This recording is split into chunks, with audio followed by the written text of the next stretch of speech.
Fake birth certificates, death certificates Hyderabad లో GHMC ఆధ్వర్యంలో ఇస్తున్నారు అని చెప్పినా కూడా ఇప్పటి వరకు కూడా రాష్ట్ర ప్రభుత్వం గాని, మేయర్ గాని ఎవరు, అదే అధికారులు ఎవరు కూడా పట్టించుకోకుండా ఈ రోజు యుద్దం చేయాలి, పాకిస్తాన్ కి పోవాలి, పాకిస్తాన్ వాళ్ళని చంపేయాలి అని మాట్లాడుతున్నారు.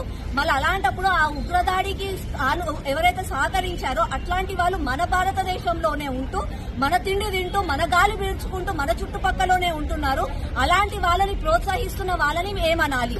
ఎంఐఎం నాయకులు కూడా పెద్ద పెద్ద మాటలు మాట్లాడుతూ మోదీజీ ఆప్ ఆగే బడో హమ్ తుమారే సాథే అని అంటే ఆప్కే సాథీ ఉగ్ర మొత్తం కూడా టెర్రరిస్టులు ఉన్నారు, ఆప్ మీరే ఎంకరేజ్ చేస్తున్నారు.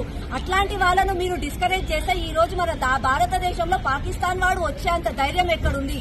దేశంలోనే దేశద్రోహులు ఉన్నాక ఒక దిక్కు కాంగ్రెస్ వాళ్ళందరేమో మేము దేశం కోసం పెద్ద పెద్ద మాటలు మాట్లాడుతున్నారు. అదే కాంగ్రెస్ నాయకులు దేశాన్ని కించపరుస్తూ మాట్లాడిన రోజులు మనం చూసాం.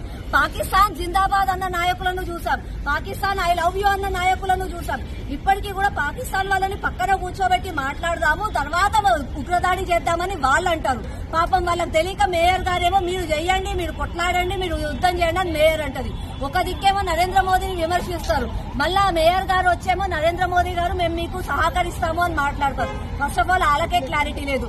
నిన్న అదే మళ్ళీ బీఆర్ఎస్ నాయకులు ఉన్నారు, రజతోత్సవం అని చెప్పి 25 సంవత్సరాలు పూర్తి కాకుండానే రజతోత్సవం చేసుకున్న చిత్తశుద్ధి ఉన్న వాళ్ళు కనీసం ఈ రోజు వచ్చి భారతదేశంలో మరణించిన వాళ్ళకి సంఘీభావంగా ఉండాలి అన్న ఆలోచన కూడా లేదు అని అంటే అట్లాంటి రాజకీయ నాయకులు నిజంగా మన సమాజానికి అవసరమా కాదా మీరే తెలుసుకోండి.